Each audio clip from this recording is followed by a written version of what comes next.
Matindi to. Attorney Larry Gadon sumabog sa galit harapang tinapos si Sen Bato. Rumes Black na high blood. Aba, si Attorney Gadon, no? Laban kay Bato. Eto tunghayan natin to. Eto si Attorney talaga, isa to sa talagang rekta-rekta, no? Yung mga bobo, di ba? Ayan, syempre, etong balitang ito ay nagmula kay Balitaan ng Bayan TV. At ilalagay ko sa description box ang link ng channel ni Balitaan ng Bayan TV para maging updated po kayo sa mga balita na kanyang inilalabas. At syempre, ito ang inyong lingkod na si BT na magbibigay ng reaksyon at komento dito sa videong ating matutunghayan ngayon. At wag na natin pagtagalin at sabay-sabay na nating panoorin ang laman ng video na hatid sa atin ni Balitaan ng Bayan TV at bibigyan natin ng reaksyon ang balitang ito. Pasok!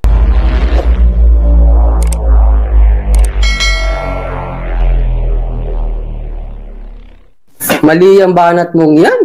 Ha? Hindi raw siya makapag-English. So, ibig mo sabihin, matalino si Marcos dahil magaling mag-English, tapos bobo si Duterte dahil hindi niya kasing galing mag-English si Marcos? Wala po sa Englishan niya. Wala din sa Tagalog yan. Pateka muna. Marami tayong kababayan mga Bisaya, hindi magaling mag-Tagalog, hindi magaling mag-English, pero matatalino. Dahan-dahan ka dyan. Dahan-dahan ka sa sinasabi mo, Gadon. Sinasabi mo ba yung mga hindi magagaling mag-English at mag-Tagalog, bobo? Oh, paano so parang gano'n, yung mga hindi marunong mag-English at puro Tagalog lang ang alam, parang ang sinasabi nga dito ni Sir, no, nung nagko-komentaryo, is parang bobo na kay Attorney Gadon. Si Attorney talaga, lahat na lang mga Bisayang matatalino. Paano yung mga Ilocanong hindi makapagsalita ng straight English at hindi makapagsalita ng straight Tagalog? Bobo na. Ay, mali ka dyan, Gadon. Sabit ka dyan. Sabit ka dyan sa sinabi nyo. Pero para sa akin, hindi naman basihan yung pagsasalita ng English para makita yung isang tao na matalino. Maraming nga nagsasalita ng English dyan eh. Diba? Kahit sa mga kanto-kanto lang. Pero Diyos ko, hindi naman ganun katalino. Di ba? Hindi nagiging basihan yung ganun. Yung pagsasalita ng English na yun. Sarili mo dyan. Yung mga sosyal, di ba? Mga nag-i-English yun. Pero kita mo sila, problema ng mga magulang nila kasi mga spoiled brat lang naman yung karamihan sa kanila. Naririnig natin, hey, what's my mother? What? Di ba? Pero kita mo naman sa school, mga pasaway, di ba? Pero di hamak matalino sa'yo, bobo. Ay, wag mong ginaganyan yung mga kababayan natin. Tatandaan mo, ha? Gadon, isla tayo. Maraming dialect. Iba-iba lengguwahe natin. Ay, maghunos dili ka sa sinasabi mong yan. Dahil marami tayong kababayan tinatamaan dyan. Marami tayong mga probinsyanong kababayan dyan na mas matalino sa'yo pero hindi bihasa. Mas may utak sa'yo at mas may magandang ugali. Isla po tayo. Gadon. Naku, mali ka talaga dyan. At saka, ano ngayon? Ano ngayon kung hindi magaling mag-English si Bato? Sukatan ba yan ng credibility? Yung English? Ano ngayon kung hindi siya magaling matagalog? Sukatan ba yun? Para sa akin, hindi naman makakarating sa pagiging pulis yan o general yan, si General Bato, kung bobo naman, Diyos ko na. Diba? Hindi naman makakarating sa ganyan yan hanggang sa maging senador si Senator Bato. Diba? Nakikita naman natin kung paano mag-imbestiga si Senator Bato. Parang pagkapulis pa rin siya. Diba? Hindi naman papasa sa mga ganyan yan kasi matataas ang standards nung diba? Bago ka maging general. Diba? Matataas yung mga pinag-aralan yan. Tama ba ako mga katunay? Hindi lang doon sa mga na-achieve nila sa pagkapulis nila. Kundi dapat may mga degree-degree yan, di ba? Kahit mga pulis. Kaya hindi ako naniniwala doon sa sinasabi ni Attorney Gadon na bobo si Senator Bato. Di ba? Pero gano'n lang talaga mag-react si Attorney Gadon eh. No. Pagbigyan na natin. Ang galing. Di ba? Ay, ang dami nga matatalino dyan. Duwag naman. Buti pa si Robin Padilla. Hindi marunong mag-English, hindi sanay mag-English. Pero kita mo, nanindigan, hindi iniwan si Pastor Kibuloy. Hindi iniwan ng SMNI.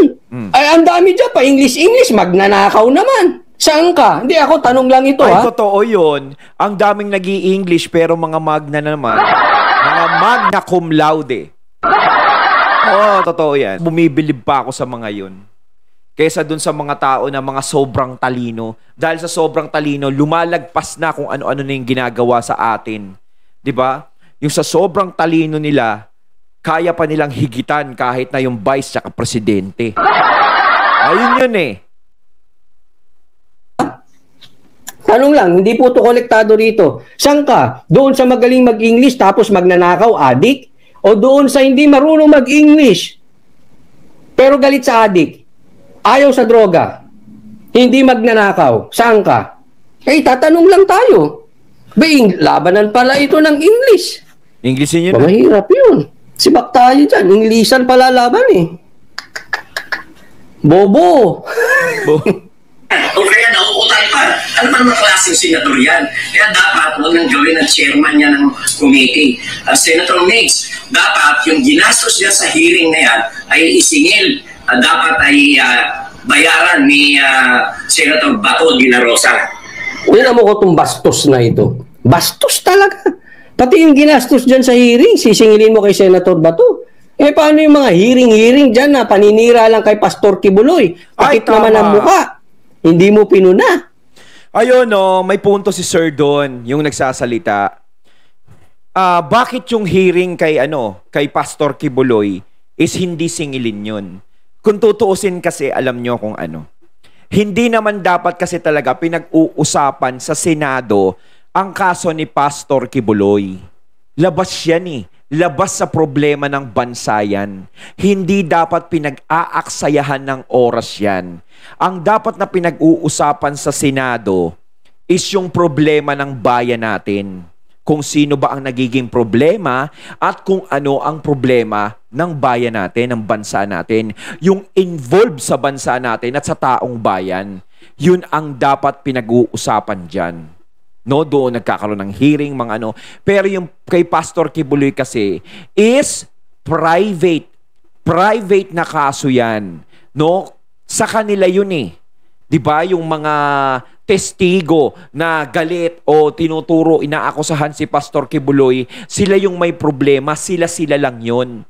Kung mapakulong si Pastor Kibuloy, sa kanila lang credits yun, hindi sa buong Pilipinas. Mahal pa rin ang bigas, mahal pa rin ang mga paninda. 'Di ba? Dapat yung kaso ni Pastor Kibuloy ay sa korte lang. Ngayon, ginawa dyan sa Senado. Is gumagastos pa rin yun. Eh, paano naman yung gastos na yun? Is alam naman nila na hindi naman ganun ka-importante yung kaso na yun. 'Di ba? Dapat sa korte yun dinadala. O, aksaya din ang pera yun. 'Di ba? Kahit imbestigahan dyan, umamin man o hindi, sa korte pa rin dadalin yun. Yung korte pa rin ang magre-resolba yun. Noon, hindi yung Senado. Eh di sayang oras din. 'Di ba? At saka marami pa yung mga bagay-bagay dyan na hindi naman involved sa bayan natin, sa problema ng bansa, is pinag-uusapan dyan, nagkakaroon ng hearing sa ganyan. Sayang ang pera ng taong bayan na pwede namang dalin lang naman sa korte, hindi na dyan sa Senado. 'Di ba? Paano yung mga yun? Eh di dapat sila magbayad din sila. Ito masama sa ating mga public official, mga politiko. Pag inuuno na ang pamumulitika. Kasi kung galit ka sa Senate hearing na palpak, sa tingin ko dapat mas nagalit ka kay Senator Ontiveros. Palpak yung ginawang hearing. Kumuha ng testigo, takipang mukha, saan ka naman nakakita ng ganun? Hindi pwede yung ganun ha, testigo, nakatakip ang muka. Pagdating sa korte, huhubarin nila yun. Bawal lang nakatakip ang muka sa korte. 'Di ba? Kaya nga sinasabi ko, yung kay Morales, yung sinasabi niya na meron siyang source na ganun-ganun eh. 'Di ba? Pagdating sa korte nun, is ilalabas din ni Morales yun. Yung ano na yun, yung source na yun. Kasi kailangan sa korte is kompleto o maging investigasyon nila dyan. No, lahat dyan kinukuha na ng panig. Hindi katulad ng ginawa ni Senator Jinggoy. Guilty agad si Morales eh. Dinurdo ko. Di ba? Wala siyang ginawa kung hindi pag-initan. Magpapahiring pa siya dinisisyonan niya na may kasalanan si Pastor Kibuloy. Double standard ka, gadun. In my opinion, huwag ka magagalit ha. Hindi mo hinahanap ang katotohanan. Hinahanap mo kung paano mo pagtatanggol yung iyong mga sinisilbihang poon. Yung mga politikong kung kanino ka man sumisipsip. Kasi kung quality ng Senate hearing ang pag-uusapan, dapat napuna mo yung kay Ontiveros. Dapat nga, pinuna mo rin naman yung sa kamera. Tingnan mo, pinalalabas nila yung source ni Ka Eric, bawal yun. Bawal. Hindi mo pwedeng pilitin si Ka Eric. Pero kung hindi mo siya mapipiga at ayaw niyang sabihin yung source niya, hindi mo pwedeng i-contempt, hindi mo pwedeng ipakulong. Abogado ka, alam mo yan. Tapos nagganyan-ganyan ka para kang bata. Kasi iba sa Senado pero kung sa korte, 'di ba? Alam ko, correct me if I'm wrong mga katunay Alam ko pag sa korte ng na ano 'yan, 'di ba? Kailangan ilabas nila 'yon. Tama ba ako o mali? O diyan lang bawal sa Kongreso at sa Senado yung bawal talaga ilabas yung source? Wala sa hulog 'to. Ako sa lahat ng bagay, naiinis ako pag hinahaluan ng politika. Lahat ng haluan ng politika nabababoy. Bakit? Double standard Hindi na sila sa katotohanan nakatingin. Nakatingin na sila kung paano maipagtatanggol yung kanilang poon. Halimbawa ako, sabi ko nga, magtuloy kayo ng rally sa dyan sa kahit Pulahan, pinagre-resign si BP Sara bilang DepEd, magtuloy. Hindi ako double standard. Pero payagan nyo rin yung maisog. Mag-rally. Di ba Alam naman natin si Attorney Gadon kasi solid to sa Marcos. Simula pa nung eleksyon talaga, lahat ng bumabana talaga sa mga Marcos is talagang binabanata niya ng mga babaw! Di ba? Ganun siya kasolid. Naiintindihan naman natin kahit pa paano. Di ba? Kapag solid ka sa talagang manok mo, is yun talagang ipaglalaban mo. Pero yung para sa akin, sabihan si Senator Bato na bobo, parang hindi naman katanggap-tanggap yung ganun. Iba kasi yan Senator Bato yan Hindi makakatungtong sa ganyang level yan kung yan walang kaalam-alam. Diba? Atas ako. Ganun dapat. Hindi magagalit ka sa maisog pero gusto mo yung rally ng liwasan. Buang ka. Pag ganun ka. Buang ka ron. Double standard ka. Hindi ka naghahanap ng katotohanan. Naghahanap ka ng kakampi. Pero isipin mo, boboto kayo ng tao pag sisilbihan nyo lang pala yung poon ninyo. Yung poon ninyong politiko. Pero hindi ko nakita si Attorney Gadon sa islat ng mga Marcos na tatakbong senatorial sa 2025. Hindi ko siya nakita Hindi naman kayo, hindi naman naboto. Talo nga ito Nabigyan lang na posisyon. Siyempre, sisip-sip siya doon sa amo. May posisyon na. Bayad ka na ba doon? Hindi, ako nagtatanong lang kung bayad ka na. Anong bayad, Coach Oli? Delikado yan. Bayad, di ba may sahod ng sekretary? Nagtatanong lang naman. Sekretary ito Senado hinggil sa umunoy PDEA leaks dahil tila sayang lamang umano ito sa oras. Dumipensa naman dito si Senador Bato de la Rosa na chairman ng komite na nagsasagawa ng pagdinig. Si Daniel Manalasta sa sentro ng balik. Ito, sabi ko sa inyo, lahat sila yan ang tono. Lahat sila. Basta pula. Tandaan nyo yan. Basta pula, ayaw sa Senate hearing kung saan re-raidin di umano dahil may nag-chochongke. Hindi chongke, Coca-Cola. Si Coca-Cola pa yun. Sa social media, idinaan ni dating Senador Ping Lacson ang kanyang patutsada sa pagdinig ng Senado sa umano'y PDEA leaks. 5 puntos ang ipinunto ng dating senador at tinawag niya itong isang scrap of paper. At marami lang daw inabalang tao. Tama na hanggang kailan ba matatapos magpatawag ng resource persons. Sumagot si Senator Bato de la Rosa na naunguna sa ginagawang pagdinig sa patutsada ni Lacson. Para sa kanya, aksaya para sa kanya, sa akin hindi aksaya ng panahon. Dahil ginugulang ko talaga ito ng panahon dahil napaka-importante po na ma-address itong issue ng unauthorized disclosure of classified documents. Yun. Alam mo totoo yung sinabi ni Tatay Digong nung binaw Kasi sinasabi ni Senator Bato, hindi biro-biro yan Yang PDEA leaks na yan. Yung pinag-uusapan, yung hinihearing nila sa Senado. 'Di ba? Kaya talagang hindi rin biro-biro yung mga masasalubong nila dyan. Madami silang makakabangga, maraming tataas ang kilay, maraming ayaw dyan, maraming gustong magpatigil. Siyempre, alam nila kung sino yung nai-involve dyan. Diba? Lalong-lalo na, siyempre pa, administrasyon yung binabangga dyan eh. Diba? Yun yung mga naihain nun ng mga ebidensya nun na sinasabi ni Morales talaga.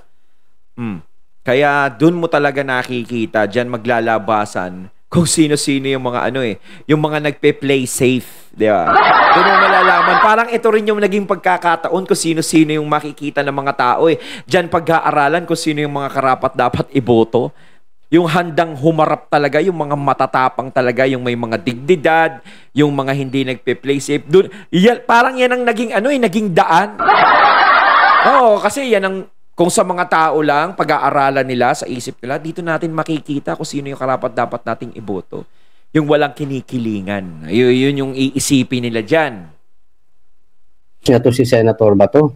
Sabi niya, ito si Senator Bato, palalabasin nito, totoo. No? At lumalabas nga ngayon na talagang hindi siya natitinag. Ang laki ng pressure nun, Pe-pressure ka ni Bobo. Ipe-pressure ka sa kamera. Ipinipressure ka ng mga kasamahan mo na sip-sip dyan sa Senado, may mga pangarap maging speaker, naihinto na yung hearing na yan. Mahirap yun. Ilagay nyo rin sa posisyon ninyo, sa sarili ninyo, yung lagay ngayon ni Senator Bato, mahirap. Ang laki na ng pressure sa kanya. Nakatingin na sigurado yung mga pula. Mga pula, galit na kay Senator Bato eh. Oo, malaking pressure kay Senator Bato yan kasi sinasabi ko nga, hindi biro-biro yung hearing na yan. Mabigat yung hearing na yan. No? Okay na sana yung mga ibang hearing, katulad ng lakal pastor, pero ito kasi, di ba, ang ini-involve dito, pangalan ng presidente. Kumbaga, napakalaki talaga ng pinapasa ni Bato dyan. So, tulungan na lang natin. Pinuna rin ni dating Senador Antonio Trillanes ang ginagawang pagdinig ni Senator Bato. Si Trillanes, sumama pa, pambihira. Sige, ano naman masasabi mo sa hearing? Kailangan si Trillanes talaga kasama eh. Sabi ni Trillanes na dead end na ang pagdinig. Pinipilit na lang ito ni Bato de la Rosa para mag-create ng controversy. Naghahanap sila ng opening kung paano pa mapapalaki ito para lang ma-agitate yung general public. Yan ka na naman, puro kahaka-haka. Ang dami mong haka-haka eh. Aba, si Trillanes ngayon, no? Parang nakikita natin, no? Parang tumatalo na siya. Parang lumalagay na sa patag. Tuloy mo, yung demanda mo na lang kila Roque at Banat Bay at SM na yan, asikasuhin mo. Trillanes. Ayo. Pambira ka, Kinukontra pa niya. Dead end na daw. Balita ako may mga vlogger ngang nireklamo si Trillanes. Pero yun, kumbaga para sa akin, pinipigilan niya yung freedom of expression, yung freedom of speech ng mga tao. No, kasi nga sinasabi ko dati, bilang public figure, hindi ka mawawalan ng critics, mga kritisismong didikit sa'yo. Lalong-lalo na sa ginagawang pagkilos mo. Lalong-lalo na kung kontra yun. 'Di ba?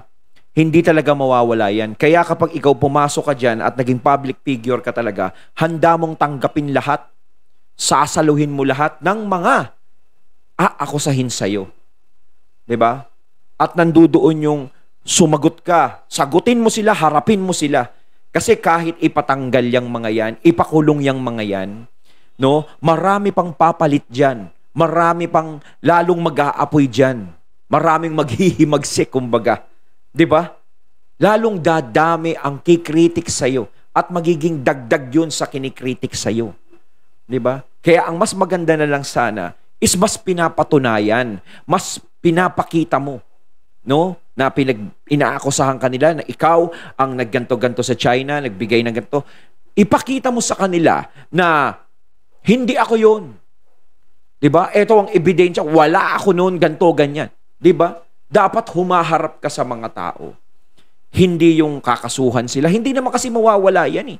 Napakaraming mga balita dati, mga matatapang na talagang bumabanat sa mga ano, di ba?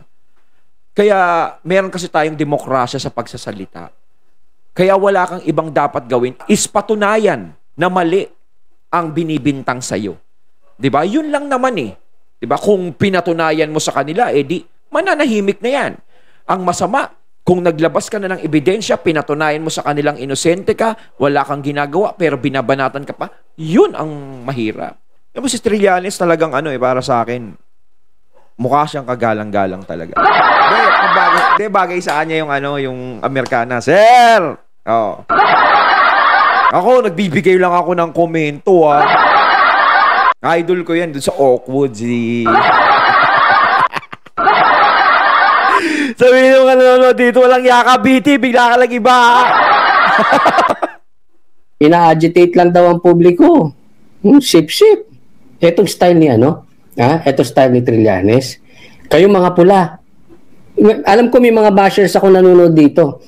Alam ko nga may mga vloggers pang pula na nanonood sa akin dito para may content. Binubola lang kayo nito si Trillanes. Inuutulan kayo. Galit din to sa inyo Ngayon biglang biglang kung ano yung ayaw nyo. Basta ako, bati kami ni si Sir Trillanes. Bati kami niya. Ayaw na rin niya. Sip-sip lang ito. Ayun, natating natunghayan ng video na nagmula kay Balitaan ng Bayan TV. At syempre, credits to Coach Oli yung nagsasalita na yun, mga katunay. So, kayo mga katunay, anong masasabi nyo tungkol dito sa video yung ating natunghayan ngayon? Comment lang po kayo sa comment box. So, once again, I'm BT and I'm out. Peace.